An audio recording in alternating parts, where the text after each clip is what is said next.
کیا جمعہ کے روز نہانا ضروری ہے؟ مستحب ہے. نہیں نہایا تو گناہ نہیں ہے، لیکن فضائل بہت ہیں اس کے، نہانا چاہیے. کیا نہاتے وقت قبلے کی جانب چہرہ یا کمر کی جا سکتی ہے؟ اگر ستر کھلا ہوا ہے تب تو بہتر یہ کہ قبلے کی طرف منہ یا پیٹھ نہ کرے نہاتے وقت. اور استنجا خانے میں تو قبلے کی طرف منہ یا پیٹھ کرنا استنجا کرتے وقت یہ تو حرام ہے. کیا عورت اپنے مخصوص ایام میں بھی نہا سکتی ہے؟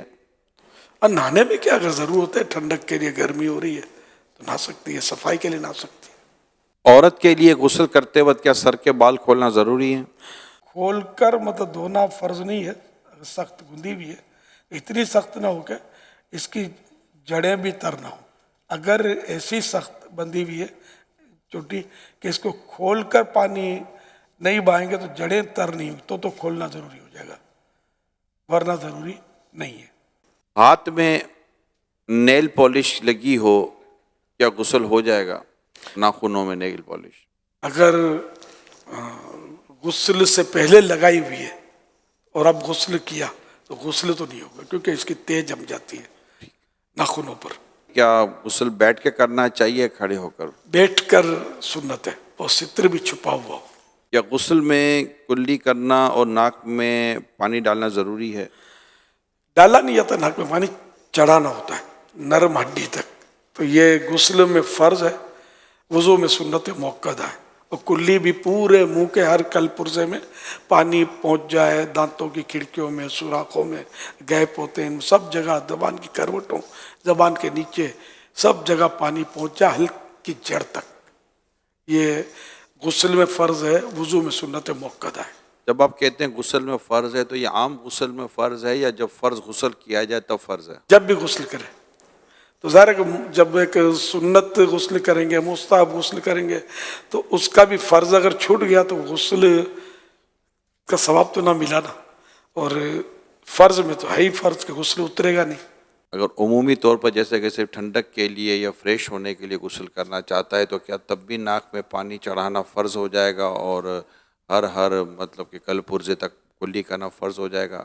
تو غسل اسی وقت کہا جائے گا کہ جب اسی طریقے سے جو طریقہ بیان کیا وہ اب خالی بدن میں پانی ڈال رہا ہے تو یہ پھر غسل نہیں ہے، جبکہ ٹھنڈک کے لیے، گرمی دور کرنے کے لیے، وہ کہتے ہیں تبرید کے لیے، ٹھنڈک کے لیے، تو یہ بھی جائز ہے، مباح ہے.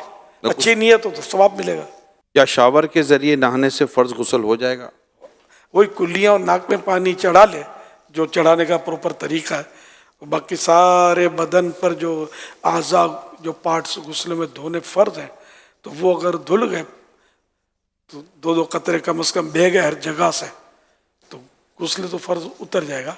بعض جگہیں ایسی ہوتی ہے بدن میں کہ جن کی احتیاط نہ کی جائے تو اس سے پانی بہتا نہیں ہے، تو وہ اونچا نیچا ہو کر وہ پانی بہانا پڑے گا. اس کے لیے میں مشورہ دوں گا کہ جو شاور میں نہاتے ہیں، کیونکہ آج کل جو بھی شاور باتھ روم میں لگ رہے ہیں وہ ایک چھت کے شاور لگتے ہیں اور بھی وہ فکس شاور ہوتے ہیں.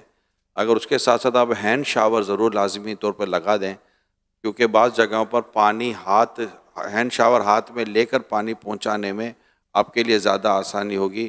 صرف نیچے کھڑے رہ کر پانی اوپر سے آئے، خدشہ ہے کہ شاید اس جگہ پر پانی نہ بہے جہاں پر پانی بہانا بھی ضروری ہے. تو بدن کو ملنا بھی سنت ہے جی، ہر جگہ کو ملنا ہے. کیا غسل کرتے ہوئے کان کے اندر پانی ڈالنا بھی ضروری ہے؟ کان کی جو باہر کی سطح ہے نا یہ دھلی نہیں ہے، اندر سوراخ میں پانی تو نقصان کرے گا ڈالیں گے تو. باہر کی سطح پر پانی بہہ جائے، آپ بہہ جائے. غسل میں یوں کرتے ہیں نا تو مطلب پانی کا چانس تو ہے کہ بہہ جائے. بعض اوقات ہے کہ میل جمے ہوئے ہوتے ہیں یہ کان کی ادھر، میل اتنا سخت ہوتا ہے کہ شاید پانی نہ بہے. یہ میل کو انگلی سے صاف کیا جائے.